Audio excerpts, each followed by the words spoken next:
Meu amado, agora nós vamos transformar a nossa vida com a palavra de Deus, lendo a Bíblia junto comigo nessa jornada desse ano todo. Então nós vamos dar prosseguimento a partir de Lucas 7, que diz assim a palavra do Senhor: a cura do servo de um centurião. Tendo Jesus concluído todas as suas palavras dirigidas ao povo, entrou em Cafarnaum. E o servo de um centurião, a quem este muito estimava, estava doente e quase à morte. Tendo ouvido falar a respeito de Jesus, enviou-lhes alguns anciãos dos judeus, pedindo-lhe que viesse curar o seu servo. Estes, chegando-se a Jesus, com instância lhe suplicaram, dizendo: ele é digno de que lhe faça isto, porque é amigo do nosso povo, e ele mesmo nos edificou a sinagoga. Então Jesus foi com eles, e já perto da casa, o centurião enviou-lhes amigos para lhe dizer: Senhor, não te incomodes, porque não sou digno de que entres em minha casa. Por isso, eu mesmo não me julguei digno de ir contigo. Porém, manda com uma palavra e o meu rapaz será curado. Porque também eu sou um homem sujeito à autoridade e tenho soldados às minhas ordens, e digo a este: vai, e ele vai, e a outro: vem, e ele vem, e ao meu servo: faze isto, e ele o faz. Ouvidas essas palavras, admirou-se Jesus dele, e voltando-se para o povo que o acompanhava, disse: afirmo-vos que nem mesmo em Israel achei fé como esta. E voltando para casa, os que foram enviados encontraram curado o servo. A ressurreição do filho da viúva de Naim. Em dia subsequente, dirigia-se Jesus a uma cidade chamada Naim, e iam com eles os seus discípulos e numerosa multidão. Como se aproximasse da porta da cidade, eis que saía o enterro do filho único de uma viúva, e grande multidão da cidade ia com ela.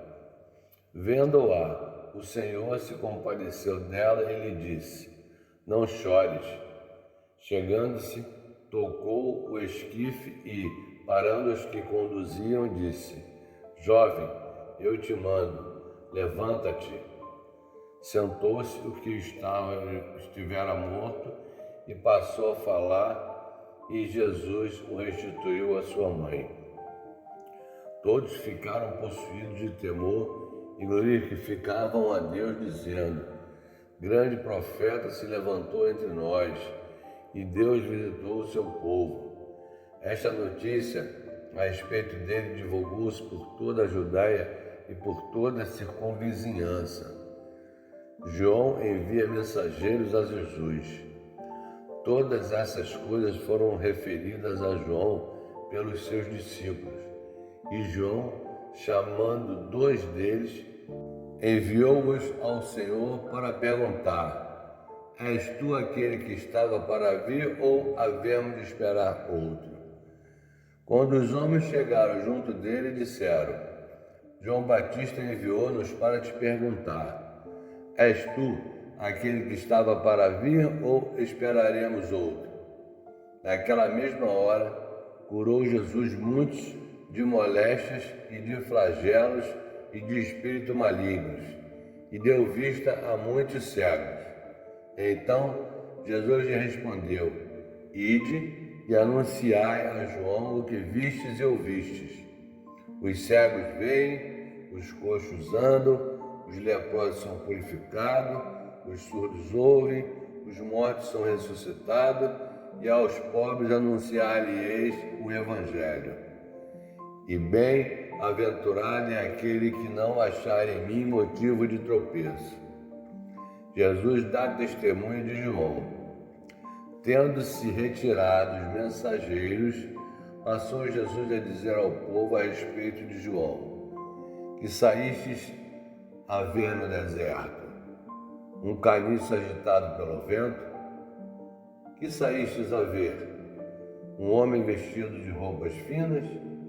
Os que vestem bem e vivem no luxo assistem nos palácios dos reis. Sim, que saíres a ver? Um profeta? Sim, eu vos digo, e muito mais que profetas. Este é aquele de quem está escrito: eis aí, envio diante de tu a face o meu mensageiro, o qual preparará o teu caminho diante de ti. E eu vos digo, entre os nascidos de mulher, ninguém é maior do que João, mas o menor no reino de Deus é maior do que ele. Todo o povo que o ouviu e até os publicanos reconheceram a justiça de Deus, tendo sido batizado com o batismo de João. Mas os fariseus e os intérpretes da lei rejeitaram. Quanto a si mesmos, o digno de Deus, não tendo sido batizado por ele. A que, pois, compararei os homens da presente geração, e a que são eles semelhantes? São semelhantes a meninos que, sentados na praça, gritam uns para os outros: nós vos tocamos flauta e não dançastes, e entoamos lamentações e não chorastes. Pois veio João Batista, não comendo pão, nem bebendo vinho, e dizeis: tem demônio. Veio o Filho do Homem, comendo e bebendo, e dizeis: eis aí um glutão, bebedor de vinho, amigo de publicanos e pecadores. Mas a sabedoria é justificada por todos os seus filhos. A pecadora que ungiu os pés de Jesus convidou-o um dos fariseus para que fosse jantar com ele. Jesus, entrando na casa do fariseu, tomou lugar à mesa. E eis que uma mulher da cidade, pecadora, sabendo que ele estava à mesa na casa do fariseu, levou um vaso de alabastro com um unguento, e estando por detrás dos seus pés, chorando, regava-os com suas lágrimas e os enxugava com os próprios cabelos, e beijava-lhe os pés e os ungia com unguento. Ao ver isto, o fariseu que o convidara disse consigo mesmo: se este fora profeta, bem saberia quem e qual é a mulher que lhe tocou, porque é pecadora. Dirigiu-se Jesus ao fariseu e lhe disse: Simão, uma coisa tenho a dizer-te. Ele respondeu: dize-a, mestre. Certo credor tinha 2 devedores. Um lhe devia 500 denários e o outro 50. Não tendo nenhum dos dois como que pagar, perdoou-lhes a ambos. Qual deles, portanto, o amará mais? Respondeu-lhe Simão: suponho que aquele quem mais perdoou. Replicou-lhe: julgaste bem. E voltando-se para a mulher, disse a Simão: vês esta mulher? Entrei em tua casa e não me deste água para os pés. Esta, porém, regou os meus pés com lágrimas e os enxugou com seus cabelos. Não me destes óculos? Ela, entretanto, desde que entrei, não cessa de me beijar os pés. Não me ungiste a cabeça com óleo, mas esta, com bálsamo, ungiu os meus pés. Por isso te digo: perdoados lhes são os seus muitos pecados, porque ela muito amou. Mas aquele a quem pouco se perdoa, pouco ama. Então disse a mulher: perdoados são os teus pecados. Os que estavam com ele à mesa começaram a dizer entre si: quem é este que até perdoa pecados? Mas Jesus disse à mulher: a tua fé te salvou, vai-te em paz. As mulheres que assistiam Jesus. Aconteceu depois disso que andava Jesus de cidade em cidade, e de aldeia em aldeia, pregando e anunciando o evangelho do reino de Deus, e os 12 iam com ele, e também algumas mulheres que haviam sido curadas de espíritos malignos e de enfermidades. Maria, chamada Madalena, da qual saíram 7 demônios, e Joana, mulher de Cusa, procurador de Herodes, Susana e muitas outras, as quais lhe prestavam assistência com seus bens. A parábola do semeador. Afluindo uma grande multidão e vindo ter com ele gente de todas as cidades, disse Jesus por parábola: Eis que o semeador saiu a semear, e ao semear, uma parte caiu à beira do caminho, foi pisada, e as aves do céu a comeram. Outra caiu sobre a pedra, e tendo crescido, secou por falta de umidade. Outra caiu no meio dos espinhos, e estes, ao crescerem com ela, a sufocaram. Outra, afinal, caiu em boa terra, cresceu e produziu 100 por 1. Dizendo isto, clamou: Quem tem ouvidos para ouvir, ouça. A explicação da parábola. E os 6 discípulos o interrogaram, dizendo: Que parábola é esta? Respondeu-lhes Jesus: A vós outros é dado conhecer os mistérios do reino de Deus. Aos demais fala-se por parábola, para que, vendo, não vejam, e ouvindo, não entendam. Este é o sentido da parábola. A semente é a palavra de Deus. A que caiu à beira do caminho são os que a ouviram. Vem a seguir o diabo e arrebata-lhe do coração a palavra, para não suceder que, crendo, sejam salvos. A que caiu sobre a pedra são os que, ouvindo a palavra, a receberam com alegria. Estes não têm raiz, creem apenas por algum tempo, e na hora da provação se desviam. A que caiu entre os espinhos são os que ouviram, e no decorrer dos dias foram sufocados com os cuidados, riquezas e deleites da vida, e os seus frutos não chegaram a amadurecer. A que caiu na boa terra são os que, tendo ouvido de bom e reto coração, retêm a palavra. Estes frutificam com perseverança. A parábola da candeia. Ninguém, depois de acender uma candeia, a cobre com um vaso ou a põe debaixo de uma cama. Pelo contrário, coloca-a sobre o velador, a fim de que os que entram vejam a luz.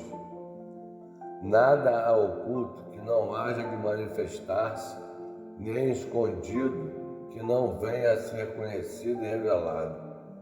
Vede, pois, como ouvis, porque ao que tiver se lhe dará, e ao que não tiver, até aquilo que julgar ter, lhe será tirado.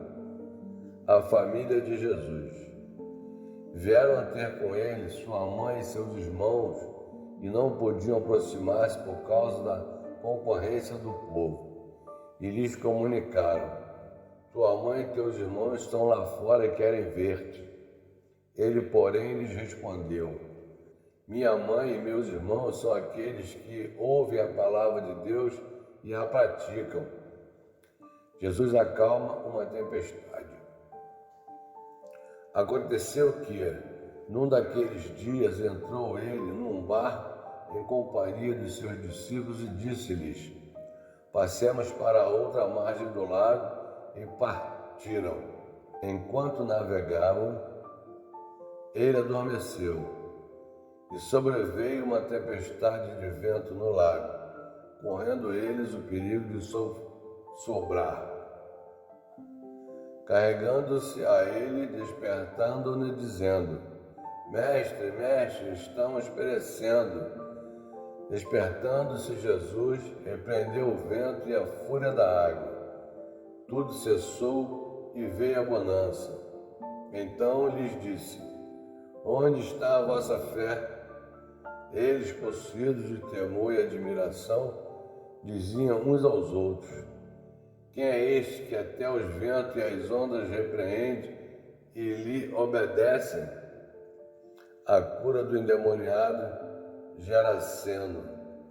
Então rumaram para a terra dos Gerasenos, fronteira da Galiléia.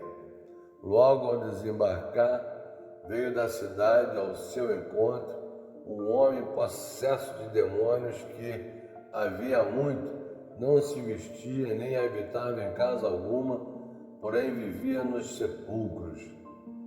E quando viu Jesus, prostrou-se diante dele, exclamando e dizendo em alta voz: que tem eu contigo, Jesus, Filho de Deus Altíssimo? Rogo-te que não me atormente. Porque Jesus ordenara ao espírito imundo que saísse do homem, pois muitas vezes se apoderara dele. E embora procurasse conservá-lo preso nas candeias e grilhões, tudo despedaçava e era impelido pelo demônio para o deserto. Perguntou-lhe Jesus: qual é o teu nome? Respondeu ele: Legião, porque tinha entrado nele muitos demônios. Rogavam-lhe que não os mandasse sair para o abismo. Ora, andava ali, pastando no monte, uma grande manada de porcos. Rogaram-lhe que lhes permitisse entrar naqueles porcos, e Jesus o permitiu. Tendo os demônios saído do homem, entraram nos porcos, e a manada precipitou-se despenhadeiro abaixo, para dentro do lago, e se afogou. Os porqueiros, vendo o que acontecera, fugiram e foram anunciá-lo na cidade pelos campos. Os Gerasenos rejeitam Jesus. Então saiu o povo para ver o que se passara, e foram ter com Jesus. De fato, acharam um homem de quem saíram os demônios, vestido em perfeito juízo, assentado aos pés de Jesus, e ficaram dominados de terror. E algumas pessoas que tinham presenciado os fatos contaram-lhes também como fora salvo o endemoniado. Todo o povo da circunvizinhança dos Gerasenos rogou-lhe que se retirasse deles, pois estavam possuídos de grande medo. E Jesus, tomando de novo o barco, voltou. O homem de quem tinha saído os demônios rogou-lhe que o deixasse estar com ele. Jesus, porém, o despediu, dizendo: volta para casa e conta aos teus tudo o que Deus fez por ti. Então foi ele anunciando por toda a cidade todas as coisas que Jesus lhe tinha feito. O pedido de Jairo. Ao regressar Jesus, a multidão o recebeu com alegria, porque todos estavam esperando. Eis que veio um homem chamado Jairo, que era chefe da sinagoga, e prostrando-se aos pés de Jesus, lhe suplicou que chegasse até a sua casa, pois tinha uma filha única de uns 12 anos, que estava morta. A cura de uma mulher enferma. Enquanto ela ia, as multidões o apertavam. Certa mulher, que havia 12 anos, vinha sofrendo de uma hemorragia, e a quem ninguém tinha pedido curar, e que gastara com os médicos todos os seus haveres, veio por trás dele e lhe tocou na orla da veste, e logo se lhe estancou a hemorragia. Mas Jesus disse: quem me tocou? Como todos negassem, Pedro, com seus companheiros, disse: Mestre, as multidões te apertam e te oprimem, e dizes: quem te tocou? Contudo, Jesus insistiu: alguém me tocou, porque senti que de mim saiu poder. Vendo a mulher que não podia ocultar-se, aproximou-se, trêmula, e prostrando-se diante dele, declarou à vista de todo o povo, a causa por que lhe havia tocado e como imediatamente fora curada. Então ele disse: Filha, a tua fé te salvou. Vai-te em paz. A ressurreição da filha de Jairo. Falava ele ainda quando veio uma pessoa da casa do chefe da sinagoga, dizendo: Tua filha já está morta, não incomodes mais o mestre. Mas Jesus, ouvindo isso, lhe disse: Não temas, crê somente e ela será salva. Tendo chegado à casa, ninguém permitiu que entrasse com ele, senão Pedro, João, Tiago e bem assim o pai e a mãe da menina. E todos choravam e aparenteavam. Mas ele disse: Não choreis, ela não está morta, mas dorme. E riram-se dele, porque sabiam que ela estava morta. Entretanto, ele, tomando-a pela mão, disse-lhe em voz alta: Menina, levanta-te. Voltou-lhe o espírito e ela imediatamente se levantou, e ele mandou que lhe dessem de comer. Seus pais ficaram maravilhados, mas ele lhes advertiu que ninguém contasse o que havia acontecido. E eu costumo também compartilhar com você o devocional de Kenneth Hagin, do dia 26 de janeiro. Esse devocional tem um para cada dia do ano. Então, se você quiser esse devocional, me pede que eu te mando, tá certo? Diz assim: a fé, praticar a palavra de Deus, e sede cumpridores da palavra e não somente ouvintes. Tiago 1, 22. Algumas pessoas têm lutas muito grandes. Dizem que estão procurando obter fé ou tentando crer. Entretanto, tudo o que é necessário é pôr em prática aquilo que Deus diz. Uso a expressão praticar a palavra de Deus mais do que ter fé ou crer, pois a fé é exatamente isso.